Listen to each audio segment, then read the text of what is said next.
अभी तक हमने क्या क्या पढ़ा है इक्वेशन ऑफ स्ट्रेट लाइन के अंदर। पहला टॉपिक था हमारा इंक्लाइनेशन क्या होता है।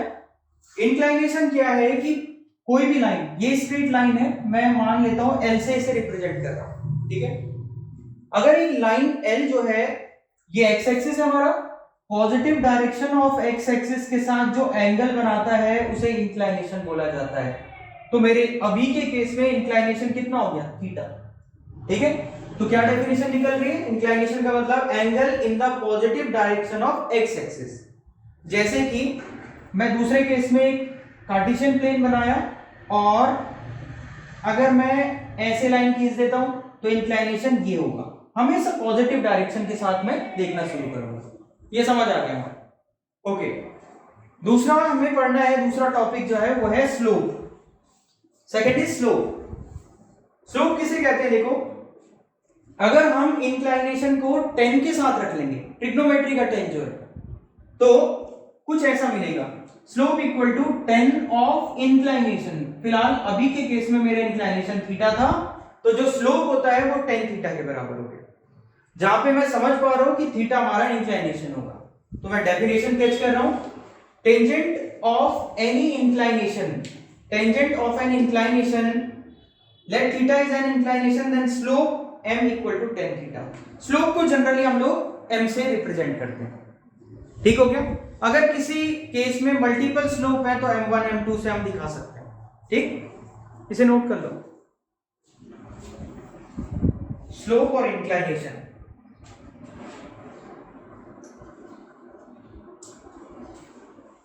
हो गया होगा, आगे बढ़ते हैं।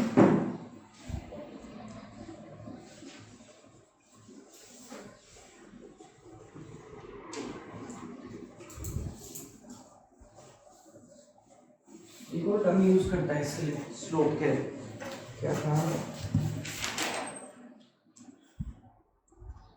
और भी बोलते हैं चीज ना, ग्रेडियंट। एक चीज नोट कर लेना, ये जो स्लोप होता है इसे ही ग्रेडियंट भी बोला जाता है, ग्रेडियंट या एम। तो ये जरूर लिख लेना, क्योंकि एग्जाम में स्लोप ना पूछ के वो ग्रेडियंट पूछेगा तुमसे।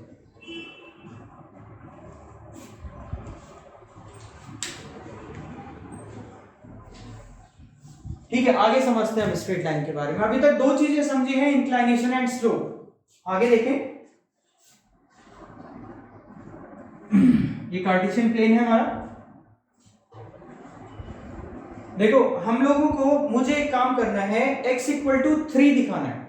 क्या बोला मैंने, x इक्वल टू 3 कहां पे आएगा, देखो ये ओरिजिन है, 1 2 और 3, ये हो गया x इक्वल टू 3 पॉइंट, सही है, कोई दिक्कत नहीं किसी को।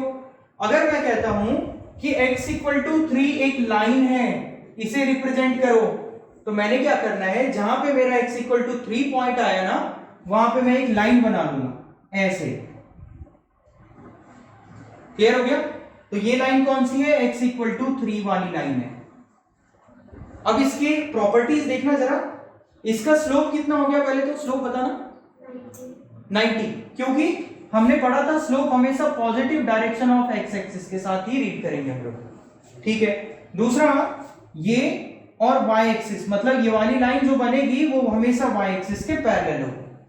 तो ये क्वेश्चन में, एग्जाम में आता है ये वाला क्वेश्चन, कि अगर हमारी कोई लाइन है x इक्वल टू a, तो वो पैरेलल होगी किसके, x एक्सिस की या y एक्सिस की या दोनों की, या ऑब्लिक लाइन होगी। ऐसा क्वेश्चन बना के देता है, क्योंकि 10 क्वेश्चन तुम आईसीएससी वालों के पास होने ही एमसीक्यू, तो कैसे ऐसा क्वेश्चन बना सकता है, ठीक हो गया, ओके। दूसरा केस है मेरा, मुझे y इक्वल टू -3 रिप्रेजेंट करना है, तो मैंने देखा ये y एक्सिस है और मुझे 3 नेगेटिव में नीचे को आना होगा, तो 1 2 एंड 3, ये वाला पॉइंट कौन सा मिला, y इक्वल टू -3। और अगर मैं इस लाइन को बना लेता हूं ना, तो ये y इक्वल टू -3 वाली लाइन बन गई, जिसकी प्रॉपर्टी क्या है कि वो x एक्सिस के पैरेलल है। और इसका स्लोप कितना है, स्लोप कितना, 0, क्योंकि ये तो इसके पैरेलल है, एंगल ही नहीं बना कुछ। एंगल तो तब बनता है जब वो काटता है उसे, उसने कट नहीं किया, पैरेलल ही निकला, तो एंगल 0। तो ये पूछ सकता है कि यहाँ पे बताओ इंक्लाइनेशन कितना होगा, तो यहाँ पे इंक्लाइनेशन 0 होगा। या फिर पूछेगा यहाँ पे स्लोप कितना है, तो स्लोप कितना, tan 0 मतलब 0 वैल्यू। क्लियर है? इन दो केस को नोट कर लो।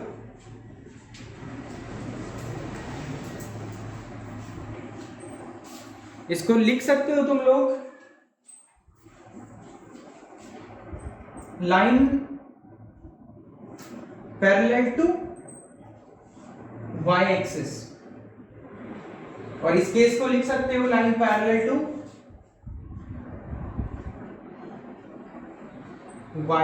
x axis. और ये मोस्ट इंपॉर्टेंट बनेगा तुम्हारे आगे जाके, खासकर रिफ्लेक्शन चैप्टर में भी इंपॉर्टेंट है। हो गया? बढ़े आगे? ठीक है, हमारी 2-3 चीजें और कवर करनी है बस, फिर ये इसका इंट्रोडक्शन खत्म हो जाएगा चैप्टर का, देन क्वेश्चंस करेंगे। अभी हमें समझना क्या है, देखो स्लोप हम लोग जान चुके हैं, है ना? तुम लोग इंटरसेप्ट, एक टर्म लिख रहा हूं, इंटरसेप्ट के बारे में जानते हो? इंटरसेप्ट, इंटरसेप्ट अलग है और ये इंटरसेप्ट है, इसके बारे में कुछ आइडिया है? बताओ तो क्या क्या हो सकता है? जो y एक्सिस का पॉइंट होता है ना, उससे जो नीचे होता है ना x एक्सिस पर, उसे y इंटरसेक्ट कहते हैं। अच्छा, जहाँ पर पॉइंट बनता है ना, और x इंटरसेप्ट भी होता है कुछ? हाँ, इस तरफ को बनता है पॉइंट से ओरिजिन तक। और अगर मैं इधर बनाना चाहूँ तो बन सकता है? ओरिजिन के इस तरफ लेफ्ट साइड को बन सकता है। चलिए देखो होता क्या है, इंटरसेप्ट बहुत सिंपल चीज है। अगर मैं x इंटरसेप्ट की बात कर रहा हूं तो कोई लाइन x एक्सिस को जहां पे कट करती है ना, वो उसका इंटरसेप्ट हो गया। जैसे मैंने बोला एक लाइन आई और इसको यहां x एक्सिस को इस पॉइंट पे कट कर दिया, तो यहां से और यहां तक की डिस्टेंस जो होगी वो x इंटरसेप्ट हो जाएगा। इंटरसेप्ट का मतलब इंटरसेक्टिंग पॉइंट, डिस्टेंस। अगर मैं इसको बोल देता हूं a है, यहां से यहां तक की डिस्टेंस ओरिजिन से और इस इंटरसेक्टिंग पॉइंट तक की डिस्टेंस a है, तो मैं कहूंगा कि यहां पे इंटरसेप्ट जो है x इंटरसेप्ट इज a, ऐसे कहूंगा। क्लियर है? अगर y एक्सिस पे कोई पॉइंट कट होता है, यहां पे कट हो गया और यहां से यहां तक की डिस्टेंस मान लेता हूं मैं b है, देन y इंटरसेप्ट कितना होगा, b। ठीक हो गया ना? कोई परेशानी नहीं है इंटरसेप्ट जानने में? ठीक है, एक लिख लेते हैं, intercept form of a straight line, of a straight line. हमारा पहला स्ट्रेट लाइन की फॉर्म हम पढ़ रहे हैं, ठीक है, जहां पे हमने इंटरसेप्ट फॉर्म जाना है। इंटरसेप्ट फॉर्म का मतलब हो गया कि एक लाइन x और y एक्सिस को काट के निकल गई, ठीक है, तो उसने x एक्सिस को a पॉइंट पे काटा और y को b पॉइंट पे काटा, तो जो इंटरसेप्ट फॉर्म होती है उसको ऐसे लिखा जाता है x upon a plus y upon b equal to 1। तो राइट साइड को हमेशा 1, x का इंटरसेप्ट उसके नीचे आ जाएगा और y का इंटरसेप्ट उसके नीचे आ जाएगा। बहुत काम की इक्वेशन है तुम्हारी, ठीक है, इसको लिख लेना, ये शायद तुम्हारे बुक में ना हो, लेकिन इससे क्वेश्चन निकलते हैं आसानी से।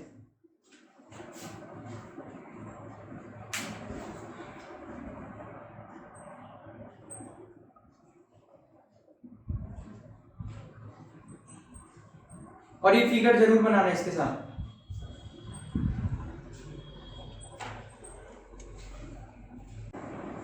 चलो आगे बढ़े हैं ना? ठीक है जी, आगे बढ़ते हैं हम लोग, और अब हम दूसरे फॉर्म की तरफ जाते हैं, वो है स्लोप इंटरसेप्ट फॉर्म।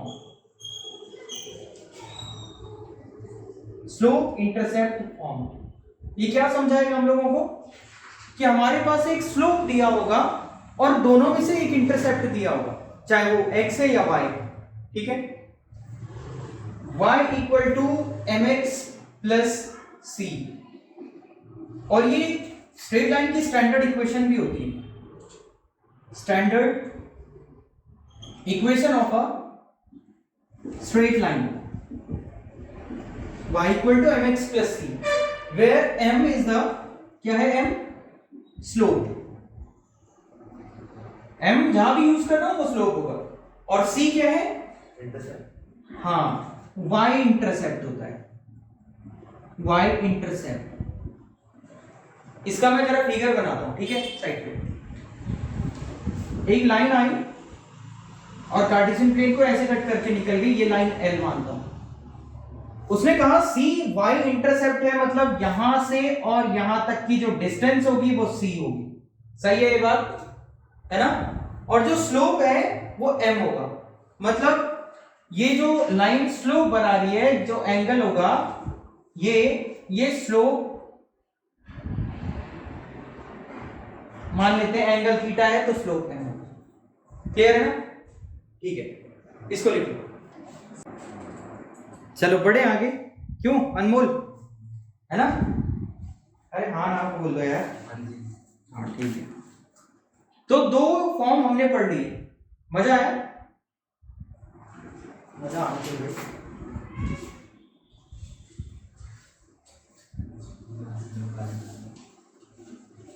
दो फॉर्म और रहेंगे, और ये मोस्ट इंपॉर्टेंट फॉर्म है जो अब करवाने वाला हूं मैं.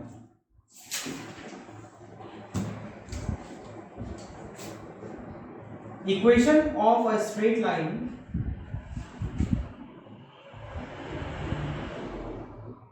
passing through a point and whose slope is m. ये हमारा एक थ्योरम है.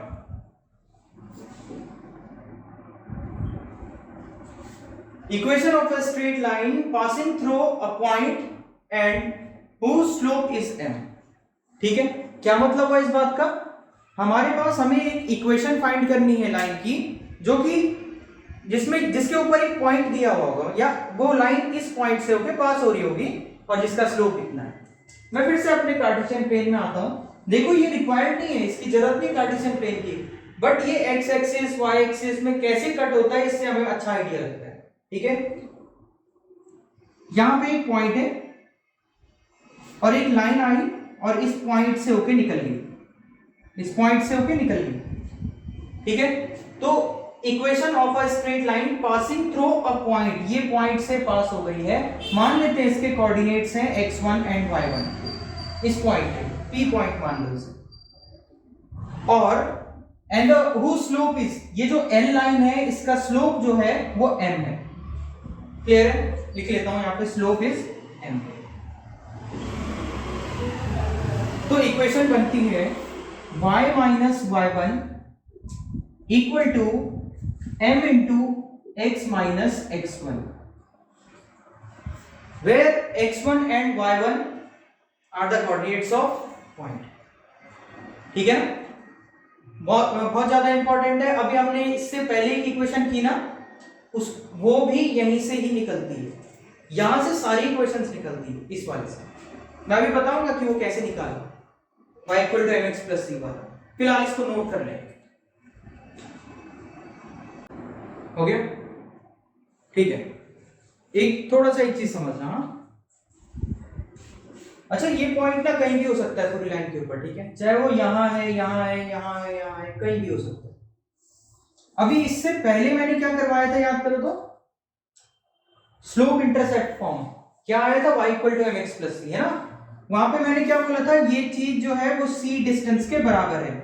अगर यहां से यहां तक की लेंथ c है तो मैं इस पॉइंट को क्या पढ़ने वाला हूं, 0,c. ओके, ये पॉइंट हो गया 0,c. स्लोप तो m ही था वहां भी. तो अब मैं कैसे पढ़ रहा हूं इस चीज को, देखो कि एक लाइन है जो कि एक पॉइंट 0,c से पास हो रही है और जिसका स्लोप m है. मैं वहां पे इन पॉइंट्स को रखता हूं, देखते हैं क्या आता है. y minus c equal to m into x minus 0, क्योंकि x1 की वैल्यू 0 है. ये पॉइंट x1 y1 है. सॉल्व करते हैं. y minus c equal to mx, c को उठा के उधर लेके जाऊंगा तो y equal to mx plus c. आ गई ना इक्वेशन. ठीक है, क्लियर है। अब जो तुम्हारा डाउट था कि क्या इंटरसेप्ट सिर्फ डी पे भी एक्स एक्सिस पे भी हो सकता है, तो हाँ हो सकता है। कैसे? मान लेते हैं यहां से यहां तक की डिस्टेंस डी है, तो ये पॉइंट क्या हो जाएगा, डी कॉमा 0। अब हम मान लेते हैं x1 y1 है और फिर से उस इक्वेशन में पुट करता हूं, तो y minus y1 equal to x m into x minus d, है ना। सॉल्व करें, y equal to m x minus m d, ये इक्वेशन बनती है जब हमारे पास y इंटरसेप्ट दिया होता है। और ये तुम कभी भी नहीं पढ़ोगे, 11th क्लास में थोड़ा सा पढ़ोगे, एक छोटा सा क्वेश्चन निकलेगा और खत्म, ठीक है। नहीं नहीं, इसमें नहीं आएगा ना, तुम्हारे पास 11th में आएगा। क्योंकि देखो ना, अगर कोई लाइन यहाँ पे कट हो रही है तो हम इससे सॉल्व कर लेना उसे, क्यों याद करें उसे। y equal to m x plus c भी मुझे नहीं करवाना था, मैंने सिर्फ इसलिए करवाया क्योंकि इसे स्टैंडर्ड इक्वेशन कहा जाता है, इसलिए। क्लियर है ना। तो अगर ऐसा कभी केस आता है तो क्यों ना हम यहाँ पे रखें, यहाँ पे रख के कर लेंगे, एक ही लाइन तो बढ़ेगी, फालतू में याद करके उसे भूल भी जाएंगे और फिर, है ना। तो यहाँ तो कुछ नहीं है नोट करने लायक, मैं सब हटा दूं, ये तो जस्ट एक प्रूफ करके बताया था। नेक्स्ट और लास्ट थ्योरम,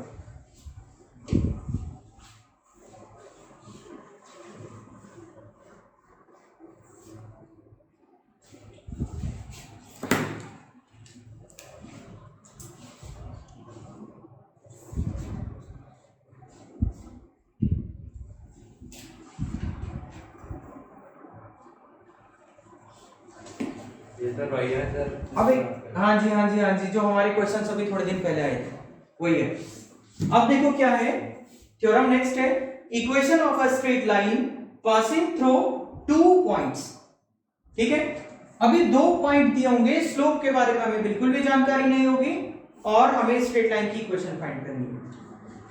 इक्वेशन होती है y minus y1 equal to y2 minus y1 upon x2 minus x1 into x minus x1। कुछ अगर मैं फिगर इसका बनाऊं तो कुछ ऐसे बनना है। ये पहला पॉइंट है, ये दूसरा पॉइंट है, एक को x1 y1 मान लेते हैं और एक को x2 y2 मान लेते हैं।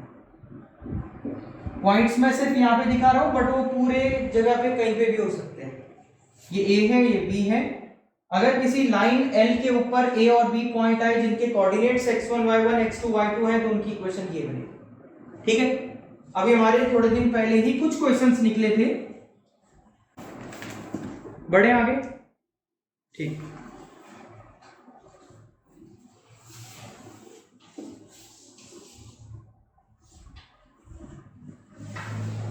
एक चीज समझना,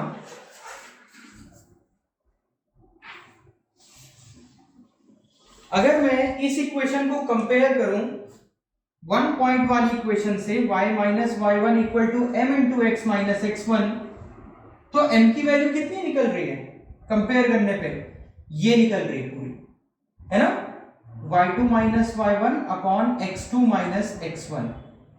तो ये स्लोप का एक और फॉर्मूला होता है, ये स्लोप तब जब कोई 2 पॉइंट दिए हुए होते हैं। ठीक है, इसे नोट कर लेना।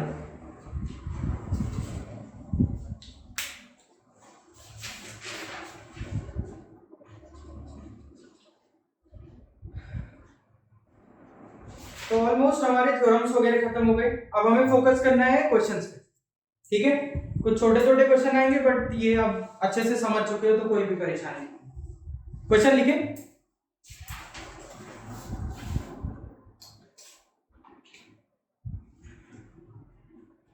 ठीक। Find the slope of a line, question है find the slope of a line whose inclination is 60 degree, whose inclination is 60 degree।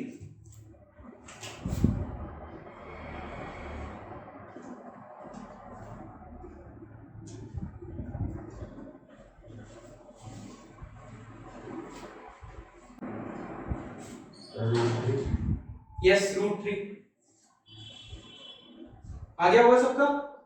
क्योंकि हम लोगों ने पढ़ा था स्लोप हम किसे कहते हैं, स्लोप हम कहते हैं कि टेंजेंट के साथ इंक्लाइनेशन रख लो, और 1060 की वैल्यू हम लोग जानते हैं √3, तो स्लोप कितना आ गया, √3 आ गया। ठीक है ना? इस तरह से अब छोटे छोटे क्वेश्चन को हम बड़े करते चलते हैं। ठीक है,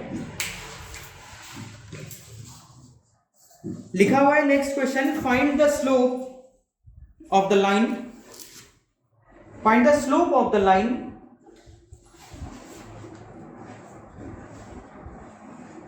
passing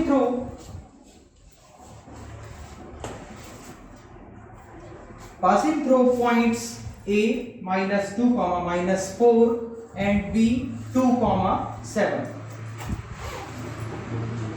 अभी लास्ट जो करवाया वो इसी पे बेस्ड, -2, -4 एंड 2, 7।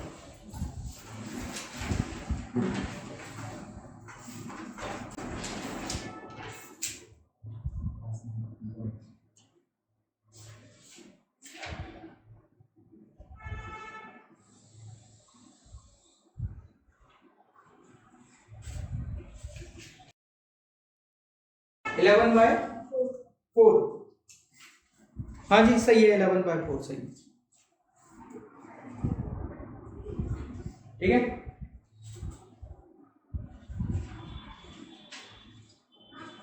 आ गया होगा अनमोल? देखो यहां देखो, मैं बता, हमने पढ़ा था कि अगर एक लाइन के ऊपर दो पॉइंट आएंगे तो उसका स्लोप या फिर उसकी इक्वेशन कैसे निकालते हैं। फिलहाल हमारे केस में स्लोप पूछा है तो मैं x1 y1 x2 y2 मान लेता हूं। देन अभी फॉर्मूला बताया था y2 minus y1 upon x2 minus x1, और यहाँ पे सारे पॉइंट्स रख लो। अगर ये कंफ्यूजन है कि मैं x1 y1 इसे ही क्यों मानूं, तो ये तुम्हारी मर्जी है, तुम x1 y1 इसे भी मान सकते थे। ठीक है, y2 7 माइनस y1 है -4, x2 है हमारे पास 2 माइनस, और x1 है हमारे पास -2, ये हो जाएगा 7 + 4 और ये हो जाएगा 2 + 2, तो 11/4 ऐसा आंसर आ जाएगा। ठीक है।